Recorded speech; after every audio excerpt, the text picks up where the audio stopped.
하나님 말씀 디도서 3장 5절 말씀 우리 한 목소리로 읽겠습니다. 시작. 우리를 구원하시되 우리가 행한 바 의로운 행위로 말미암지 아니하고 오직 그의 긍휼하심을 따라 중생의 씻음과 성령의 새롭게 하심으로 하셨나니. 아멘. 오늘도 하나님 예배하기 위해 이 자리에 모인 우리 형제 자매 지체들을 주님의 이름으로 환영합니다. 우리 옆 사람과 이렇게 한번 인사하겠습니다. 우리는 구원받은 백성입니다. 우리는 구원받은 백성입니다. 여러분, 클럽하우스라는 SNS 아세요? 네, 많이 들어보셨죠? 우리가 사용하는 페이스북이나 인스타그램과는 조금 달리 기존에 사용하는 사람들의 초대를 받아야 우리가 거기에 가입할 수 있다라고 합니다. 그리고 이곳에서 유명한 사람들이 강연을 한다거나 또는 소통을 하는 그런 일이 있기 때문에 한때 인기를 얻었습니다. 지금은 조금 시들해진 것 같아요. 그런데 사람들이 이러한 것에 집중하고 또 주목하고 이러한 것의 매력을 느꼈던 이유가 무엇인가? 그 이유가 무엇이냐면 그 클럽하우스의 멤버가 되었다라는 것이 어떻게 보면 자신의 존재를 또 자신의 가치를 드러내는 일이었기 때문이에요. 나 클럽하우스 멤버야. 나 이 정도 되는 사람이야. 나 이 정도 영향력 있고 나 이 정도 유명한 사람과 친분 있는 사람이야 라는 것을 드러내기 위한 방도로서 사람들이 이것의 매력을 느꼈다라는 거죠. 뿐만 아니라 우리가 큰 집에 산다든지, 그죠? 사람들이 가질 수 없는 자동차, 한정판 1억 이상 되는 초호화 자동차를 몬다든지, 또는 사람들이 멜 수 없는 명품 백을 내가 메고 다닌다든지, 그런 이유가 뭘까라고 생각해봤습니다. 기능은 똑같지만 다른 사람들보다 내가 우월하다라는 것, 나는 당신들과 다르다라는 것, 나는 조금 뛰어난 사람 또는 높은 사람, 더 많이 가진 사람이다라는 그러한 생각을 가지는 것을 사람들이 좋아하기 때문이다라는 거죠. 그런데 이러한 마음이, 혹시 이러한 생각이 우리가 구원을 받는 일에도 동일하게 적용되고 있지 않은가 하는 점을 한번 돌아보기 원합니다.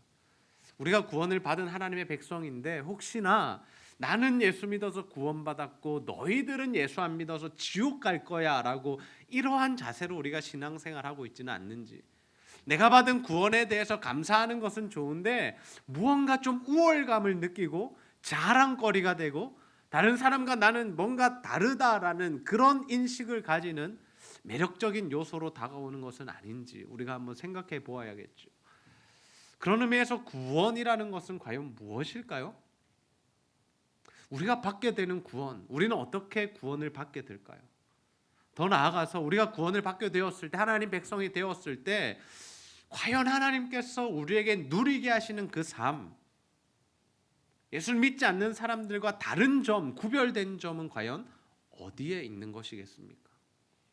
성경 우리 사람을 이렇게 정의합니다. 모든 사람이 아담의 원죄와 자신이 짓는 자범죄로 말미암아 타락하여 사망에 처한 존재들이다라고 그렇게 정의합니다.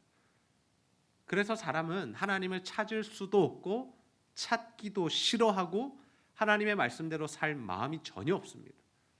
그런 우리 사람들의 모습을 사도 바울이 이렇게 정의했습니다.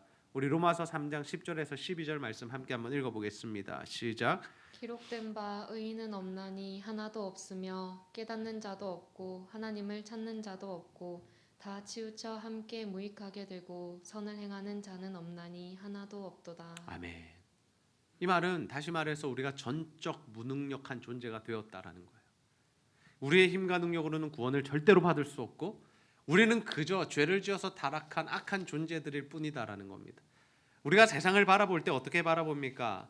착한 사람이냐 나쁜 사람이냐라고 우리가 바라봅니다.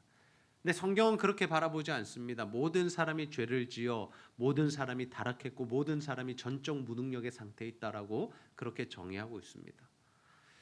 그런데 그러한 사람들에게, 죄인들에게, 사망에 처한 자들에게 주어진 은혜가 있습니다. 그 은혜가 무엇이냐면 삼위일체 하나님의 구속과 구원의 역사입니다. 성부 하나님께서 창세 전에 누군가를 택하셨어요. 그리고 예수 그리스도께서 역사 가운데 이 땅에 오셔서 십자가를 지심으로 그 구원을 이루십니다. 근데 그 구원이 우리에게 어떻게 적용되느냐? 성령 하나님께서 효력 있는 부르심으로 우리를 부르심으로 우리에게 그 구원이 적용된다라는 거죠. 그래서 성령의 역사가 아니고는 우리가 예수를 믿을 수 없고 성령의 역사가 아니고는 우리가 하나님의 백성으로서의 삶을 살아갈 수 없는 거죠. 그게 바로 은혜입니다. 그래서 구원이 무엇이냐? 바로 전적인 하나님의 은혜다라는 거죠. 우리 한번 따라해 봅시다. 전적인 하나님의 은혜. 전적인 하나님의 은혜. 구원은 전적인 하나님의 은혜입니다. 사람의 노력, 의지, 행위, 착한 일, 선행, 하나님 말씀대로 살려는 노력으로 우리가 구원을 받는 게 아닙니다. 전적인 하나님의 은혜. 그래서 구원이라는 것은 전적으로 하나님이 시작하시고 이루시고 완성하신 것이죠. 거기에 우리의 노력이나 우리의 행위가 들어갈 틈이 없는 겁니다. 단 1%도, 단 0.0001%도 우리가 거기에 무언가 보탤 수는 없는 것이죠. 그런데 사람들은 어떤 생각을 하냐면 구원받은 이후에 돌이켜 보니 이 구원이라는 것이 나에게 임한 것이 내가 믿어서 된 거다라고 그렇게 생각을 한다는 거죠. 하나님의 엄청난 이러한 역사들을 바라보아야 하는데 우리의 시선이 우리 자신에게 한정되어 있으면 어떻게 되냐면 내가 믿어서 구원받은 거야. 내가 믿어서. 너희들은 안 믿어서 지옥 가는 거고 나는 믿었기 때문에 천국 가는 거야.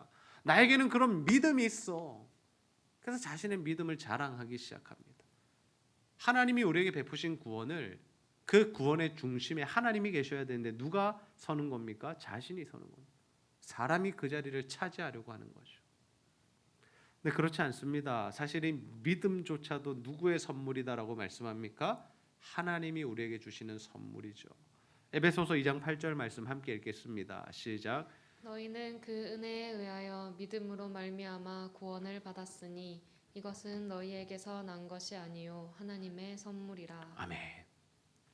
우리가 예수를 믿게 된 것이 누구의 선물이라는 거예요?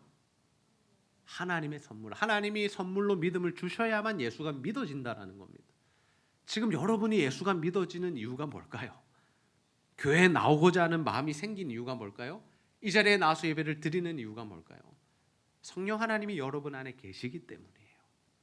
성령 하나님이 여러분 가운데 오늘도 일어나면 교회 가야지라는 마음을 주셨기 때문에 이 자리에 오는 겁니다. 그 마음을 주시지 않는 사람은 이 자리에 나올 수 없는 거예요.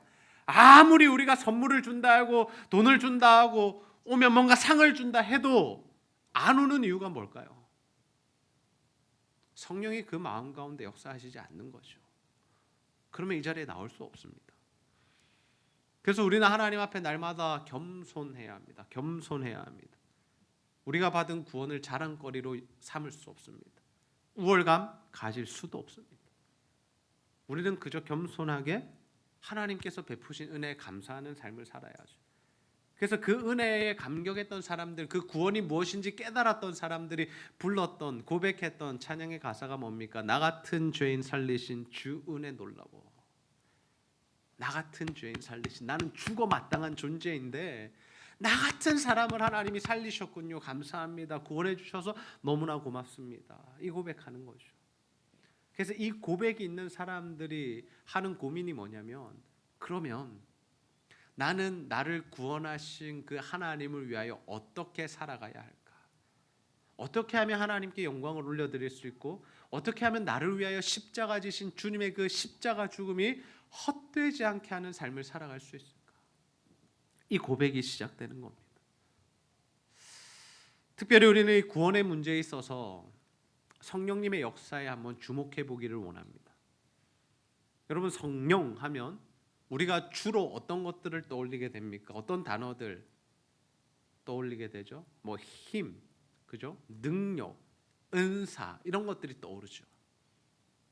물론 하나님께서 우리에게 성령을 통해서 힘과 능력과 은사를 주세요. 그 이유가 뭐냐? 교회를 세워가고 하나님 나라를 확장하기 위하여 주십니다. 그런데 사실 성령 하나님께서 하시는 주된 사역이 뭐냐면 그것이 바로 구원을 적용시켜 주시는 겁니다. 우리는 성령을 통해서만 예수를 믿을 수 있고 성령을 통해서만 믿음을 가질 수 있는 겁니다. 디도서 3장 5절 말씀, 오늘 우리가 읽었던 본문 말씀인데요. 우리 다시 한번 읽어보겠습니다. 시작. 우리를 구원하시되 우리가 행한 바 의로운 행위로 말미암지 아니하고 오직 그의 긍휼하심을 따라 중생의 씻음과 성령의 새롭게 하심으로 하셨나니. 아멘. 우리 안에 성령이 거할 때, 예수가 믿어질 때 일어나는 변화가 뭐냐? 우리가 새로워지는 겁니다. 새롭게 하심. 뭐가 새로워지는 걸까요? 뭐가 새로워지는 겁니까? 여러분, 예수 믿고 예수 믿기 전과 예수 믿은 후에 어떤 변화가 있으세요? 어떤 변화가 일어났어요? 여전히 우리는 사람이고, 여전히 우리는 삼시세끼 밥을 먹고, 여전히 학교를 다녀야 하고, 직장을 다녀야 하고, 치열한 삶을 살아야 하고, 여전히 우리는 힘들고 어려운 인생을 살아가고 있는데 뭐가 달라졌다는 걸까요? 예수를 믿는 자들에게 일어난 분명한 변화, 새로워짐이 뭐냐면 하나님의 형상이 회복되는 겁니다. 우리는 죄로 말미암아 타락하여 사망에 처하여 하나님과 관계가 깨어졌고 우리 안에 있었던 그 하나님의 형상이 다 망가진 존재였어요. 그런데 우리가 예수를 믿고 성령이 우리 안에 들어오시면 어떤 변화가 일어나느냐?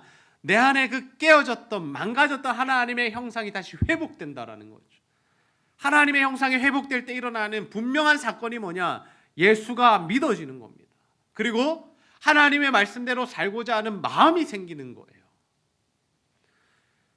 우리 안에 성령이 계셔야만 그 생각이 가능하고 그러한 마음과 의지가 생기는 겁니다. 여러분 한번 점검해 보세요. 내 안에 그런 마음이 있나? 내가 정말 주님을 기쁘시게 하고자 하는 그 삶을 살아가고자 하는 그 마음의 그 간절함과 소망이 있는가? 이것이 바로 구원받은 백성들의 변화된 모습입니다. 성령이 우리 안에 들어오시면 절대로 변화가 없을 수가 없어요. 분명히 변화가 일어납니다. 새로운 사람이 되었기 때문에. 근데 우리가 그 새로운 사람이 되어서 계속해서 주님이 기뻐하시는 삶으로 점점 더 변화되어져 가려면, 점점 더 거룩하여지고 점점 더 주님 기뻐하시는 모습으로 살아가려면 무엇이 필요한가? 바로 성령의 충만함이 필요합니다. 우리 한번 따라해 봅시다. 성령의 충만. 성령의 충만. 성령의 충만이 있어야 돼요. 성령이 우리 안에 들어오시는데 성령의 소욕과 육신의 소욕이 늘 함께 갈등하고 고민하고 싸우는데 이 소욕의 싸움에서 성령의 소욕이 날마다 이기지 못하고 육신의 정욕과 소욕이 이겨버리면 어떻게 됩니까? 하나님을 기쁘시게 하는 삶을 살 수 없는 겁니다. 성령은 계속 말씀하시죠. 기도하자, 말씀 보자, 사랑하자, 예배드리자. 내 육신의 소욕은 뭐라면 좀 더 자자. 교회 나가지 말자, 귀찮다. 예배 다음에 드리면 되지. 말씀 묵상 안 할래. 우리는 과연 누가 지배하는 삶을 살고 있습니까? 그래서 성령 충만은 뭐냐? 성령 충만할 때 어떤 삶을 살아가냐? 세상을 이기는 삶을 사는 겁니다. 세상에게 짓밟히는 삶이 아니라 세상을 이기고 정복하고 초월하죠. 코로나도 마찬가지예요. 우리나라 사람뿐만 아니라 전 세계 인구들 가운데 코로나로 인하여 고통당하지 않는 사람이 어디 있습니까? 다 삶에 제한이 있고 무언가 어려움이 있고 무언가 불편함이 있고 더 크게는 정말 생계 위협을 받는 자들, 건강과 생명에까지도 고민해야 하고 걱정해야 하는 사람들이 있습니다. 근데 여기서 중요한 게 뭐냐?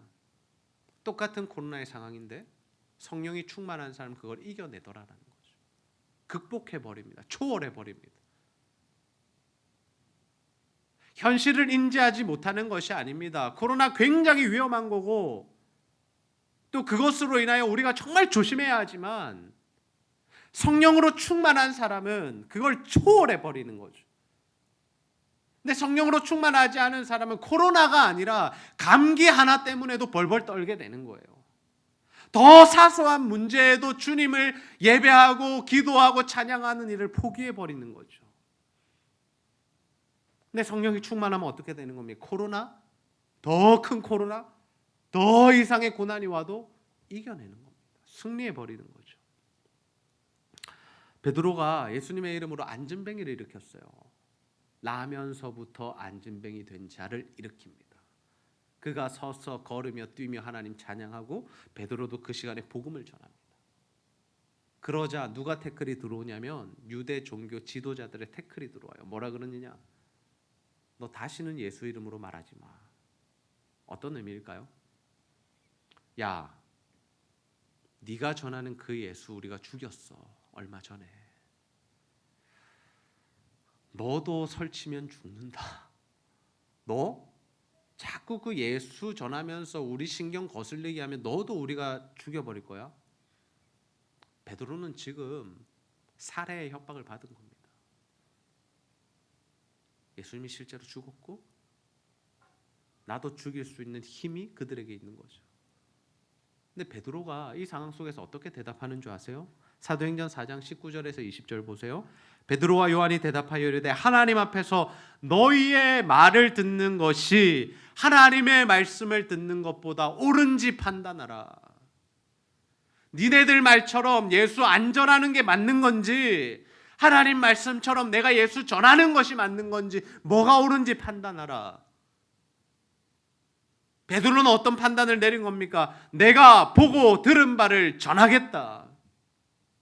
예수가 십자가에 달려 죽으시고 사흘 만에 살아나시고 부활 승천하시고 다시 오시겠다 약속하시고 이 땅에서 땅끝까지 이르러 복음 전하라고 하신 그 말씀 내가 전할 거야. 니네들 나 죽여버린다고 죽여봐. 나 죽더라도 나 그 일 할 거야.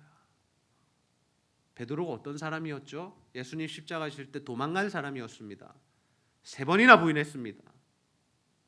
근데 지금 자신의 목숨을 걸고 담대하게 이 길을 선택해서 가고 있죠. 뭐가 달라졌어요? 뭐가 달라졌을까요?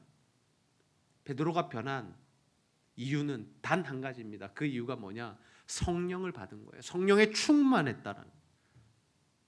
오순절날 성령을 받았고 성령이 충만하자 똑같은 상황을 만났는데 그 상황을 뛰어넘어서 초월해서 이겨버리는 겁니다. 저는 우리 제자들교회 성도님들 모두가 성령을 받고 성령의 충만함으로 세상을 이기는 삶 살아가게 되시기를 주님의 이름으로 축복합니다. 성령이 우리와 함께 하신 문제를 극복하는 신앙이 됩니다. 지금 우리가 뭔가 문제가 있는데 극복하지 못하고 자꾸 그것 때문에 넘어지고 힘들어하고 시험에 든다면 우리가 점검할 건 딱 한 가지예요. 뭐? 내가 성령으로 충만한가? 성령이 충만하면 그걸 이겨버린다니까요. 성령이 충만하지 못하면 넘어지는 겁니다. 성령이 충만할 때 어떤 역사가 일어나냐면 문제가 사라집니다. 첫 번째로. 두 번째로는 그 문제가 작아 보이는 거예요. 하나님께서 때로는 우리가 기도할 때 문제를 없애주실 때가 있습니다. 우리 안에 있는 그 어려움과 아픔들 또는 암이나 뭐 문제나 무엇이 되었든지 우리가 기도할 때 그거를 없애주심으로 그 상황을 극복하게 하실 때가 있어요. 그런데 또 다른 경우는 어떻냐? 우리를 성장시키시고 키우시고 우리의 영안을 열어주셔서 그것이 아무렇지도 않게 느껴지는 겁니다. 우리 아이들이 말 안 듣는 것이 아무렇지 않게 느껴지는 거고 내 앞에 지금 취업이 힘든 것이 아무렇지 않게 느껴지는 거고 내한테 있는 지금 이 생계의 위협이 아무렇지 않게 느껴지는 거죠. 내 건강의 적신호가 아무렇지 않게 느껴지는 거죠. 그러면 초월해버리는 거죠. 그것 때문에 힘들어하지 않습니다. 그러니까 우리가 성장하면 되는 거예요. 성령이 충만해서 우리의 믿음이 자라나고 우리의 신앙이 성장하면 그 정도쯤은 이겨내는 거죠. 그 정도쯤은.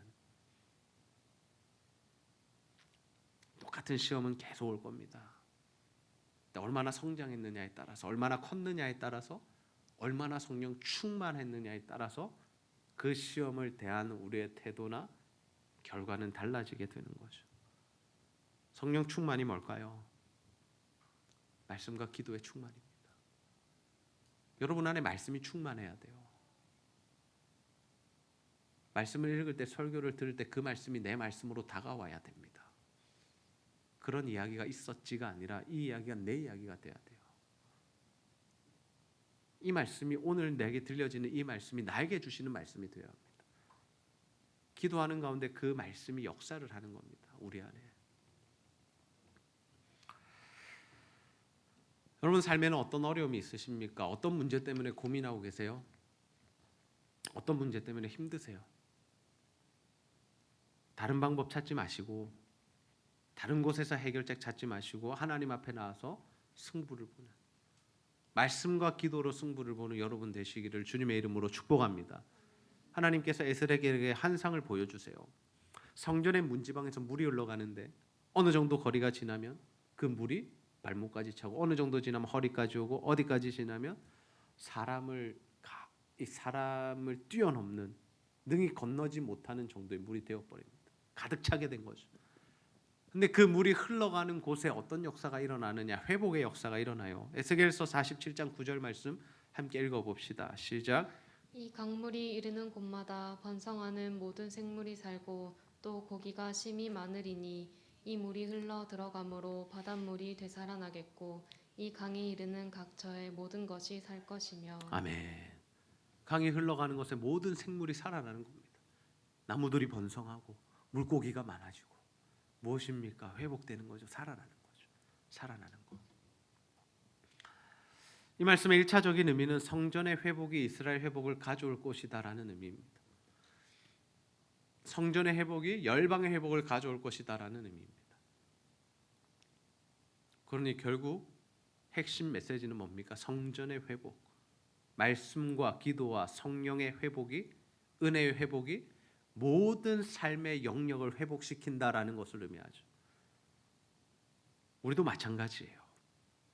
예배가 회복되면 우리 삶이 회복됩니다. 아멘입니까? 네, 예배를 소중하게 생각하세요. 여러분 예배 때 은혜 받기 위해서 준비하세요. 기도하세요. 집중하세요. 다른 생각하지 마시고 핸드폰 보지 마시고 예배에 집중하세요. 여러분 말씀에 회복되면 우리가 말씀을 읽을 때 은혜를 받기 시작하면 그 영혼은 살아난 겁니다. 기도가 되어지고 더 되어지고 더 많이 기도하고 싶으면 그 사람 지금 살아난 거예요. 죽어가는 영혼들, 병든 영혼들의 특징이 뭡니까? 말씀 읽기가 싫고 묵상하기가 싫고 기도하기가 싫은 거예요. 예배의 자리를 떠나는 겁니다. 재미가 없는 겁니다. 하고 싶지 않은 겁니다. 잔소리로 들립니다. 기도가 지겹고 힘든 겁니다. 지금 문제가 생긴 거예요. 결국 모든 것의 회복은 누가 주십니까? 하나님이 주시는 겁니다. 하나님이. 내 인생의 회복 누가 주시냐면 하나님이 주시는 거예요. 내 힘으로 하려고 하니까 힘든 겁니다. 성령이 충만하면 하나님이 알아서 행하시고 회복을 누리게 하십니다. 그래서 우리가 소원해야 할 것, 기대해야 할 것은 뭐냐면 성령의 충만함이에요. 하나님의 은혜를 내게 충만히 부어 주십시오. 그 은혜가 내 안에 강물처럼 흐르게 하십시오. 나를 차고 넘치는 은혜가 그 하나님의 능력이 내 안에 임하게 하여 주십시오. 우리는 자꾸만 구원을 뭐라고 생각합니까? 죽어서 천국 가는 것이라 생각합니다. 은연중에 그렇게 생각합니다. 그래서 거기에만 집중하는 삶을 살아요. 나 죽으면 천국 간다. 죽으면 천국 간다. 너무 중요한 이야기죠. 우리가 죽어서 지옥 가느냐 천국 가느냐보다 더 중요한 문제가 있습니까? 우리가 죽어서 천국 가는 건 하나님 주시는 엄청난 은혜요 복입니다. 그런데 우리가 이 땅을 살아가면서도 그 구원을 누려야 한다는 거죠. 단순히 죽어서만 천국 가는 게 복이 아니라 구원이 아니라 이 땅을 살아가면서 성령의 충만함으로 이 세상을 이기고 정복하는 삶을 사는 것, 그것이 하나님 우리에게 허락하신 구원의 삶과 회복의 삶이다라는 겁니다. 힘들다고 주저앉아 있지 마세요. 원망과 불평으로 자신의 인생을 허비하지 마십시오. 말씀을 붙드세요. 기도하세요. 하나님 은혜를 구하시고 날마다 성령의 충만함을 구하세요. 정말 하나님 주시는 그 은혜가 여러분의 삶 가운데 가득 흘러 넘치게 되기를 주님의 이름으로 축복합니다. 우리는 삼위일체 하나님의 사역으로 구원을 받게 되었습니다. 특별히 성령 하나님께서 우리의 가운데 믿음을 주시고 예수 그리스도가 깨달아지고 그 말씀대로 살고자 하는 그 마음들을 주셨어요. 그래서 우리는 지금 신앙생활을 하고 있고 주님의 백성으로서의 삶을 살아가고 있습니다. 근데 이 구원이 죽음 이후에만 역사하는 능력이라 생각하면 안 돼요. 지금 이 순간, 지금 나의 삶에 이 땅을 살아가는 동안에 주의 말씀이, 성령의 능력이, 구원의 회복이 우리에게 임해야 합니다. 우리가 이 세상을 이기고 정복하는 삶, 단 한 가지 방법밖에 없습니다. 무엇입니까? 성령의 충만함입니다. 우리 안에 성령이 충만하면 이겨냅니다. 우리 안에 성령이 충만하면 믿음의 삶을 살아가게 되고 우리 안에 성령이 충만하면 하나님이 기뻐하시는 일을 하게 되고, 우리 안에 성령이 충만하면 고난과 아픔과 시험과 유혹을 다 이겨내고 승리하고 초월하게 되죠. 이것을 위해서 기도하세요, 여러분. 하나님, 나 이것 때문에 힘들어요. 이것 좀 해결해 주세요. 하나님, 나 저기 가고 싶어요. 하나님, 나 이거 가지고 싶어요. 물론 기도해야 되죠.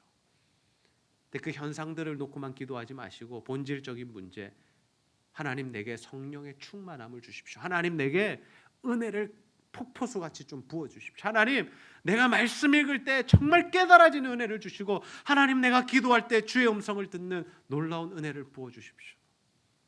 여러분, 이러한 기도를 통하여서 날마다 여러분 안에 성령이 충만하여서 이 세상 이기고 정복하고 주의 복음으로 세상을 살려내는 삶을 살아가는 저와 여러분 다 되시기를 주님의 이름으로 축복합니다. 우리 시간 성령이 오셨네 함께 찬양 부르고 말씀 붙들고 기도하는 시간 갖습니다.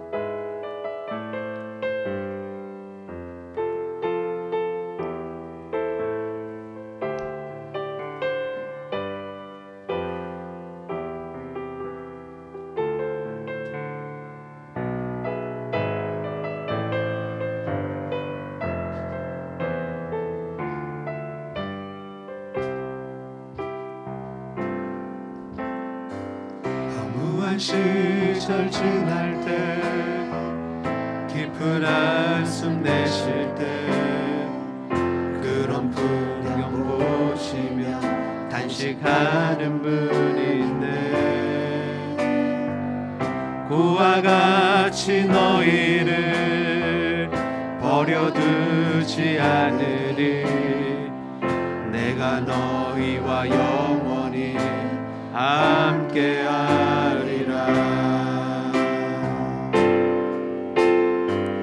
성령이 오셨네. 성령이 오셨네. 내 주에 보내신 성령이 오셨네. 우리 인생 가운데 친히 찾아오셔서 그 나라 꿈꾸게 하시네. 억눌린 자가 지자 자유함이 없는 자 피난처가 되시는 성령님 계시네. 주의 영이 계신 곳에 잠자유가 있다네. 진리의 영이신 성령이 오셨네.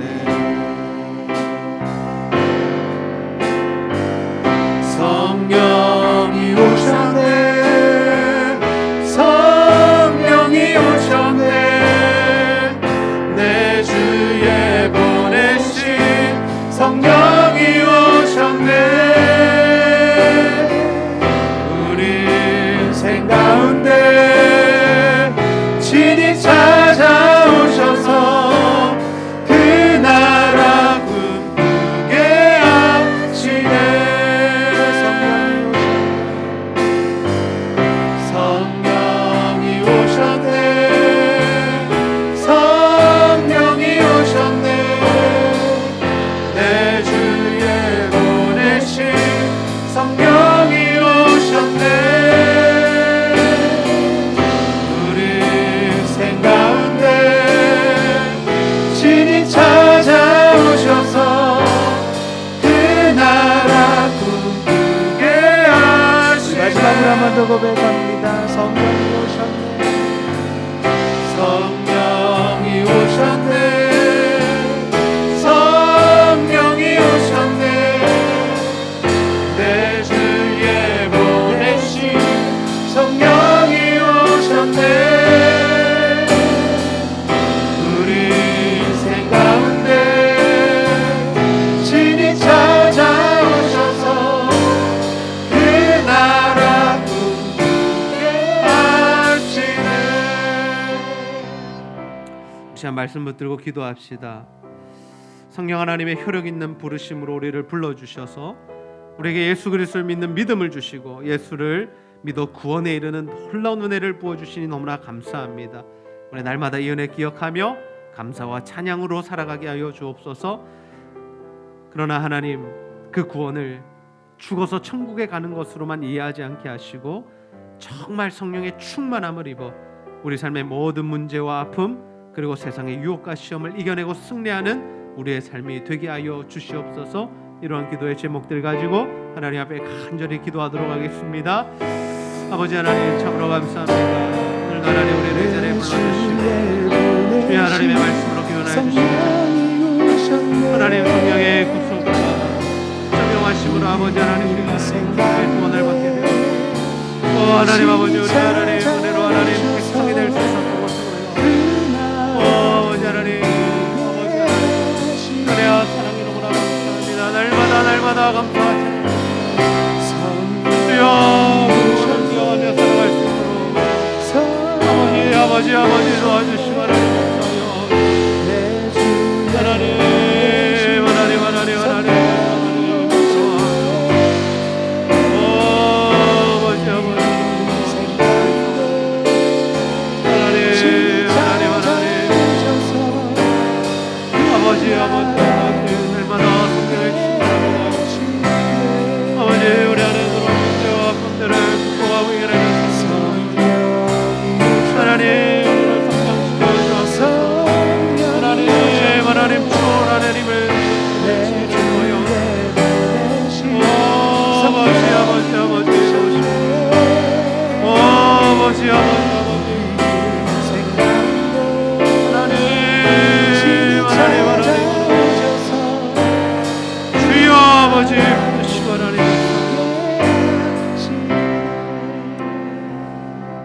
하나님 성령의 구속의 적용으로 말미암아 우리에게 믿음을 더하여 주시고 예수를 믿어 구원을 받는 은혜를 누리게 하신 은혜 너무나 감사합니다. 아버지, 우리가 이 구원의 은혜를 날마다 기억하며 감사와 찬양으로 살아가게 하여 주시고 정말 하나님께 영광 돌리는 삶을 살기 위해 애쓰며 노력하며 고민하는 우리의 인생이 될 수 있도록 인도하여 주시옵소서. 뿐만 아니라 우리의 구원을 죽음 이후에 나타나는 그 능력으로만 생각하지 않게 하시고 날마다 성령 충만함을 입어 이 땅에서 살아가는 동안에 문제와 아픔을 이겨내고 시험과 유혹을 이겨내고 세상을 초월하고 승리하는 삶을 살아갈 수 있도록 주여 도와주시옵소서. 우리 성도들 가운데 육신의 질병과 영혼의 질병과 수많은 문제로 신음하며 아파하는 성도들이 있습니다. 이 시간 찾아와 주시고 만져주시고 십자가 보혈의 능력으로 깨끗이 고쳐 주시옵소서. 오늘도 하나님 예배하기 위해 나온 모든 자들 위해 함께하여 주시고 하나님과 교회와 성도를 사랑하여 드리는 모든 물질과 헌신 주여 기쁘게 받으시고 배로 갚아 주시옵소서. 감사드리며 예수님의 이름으로 기도하옵나이다. 아멘.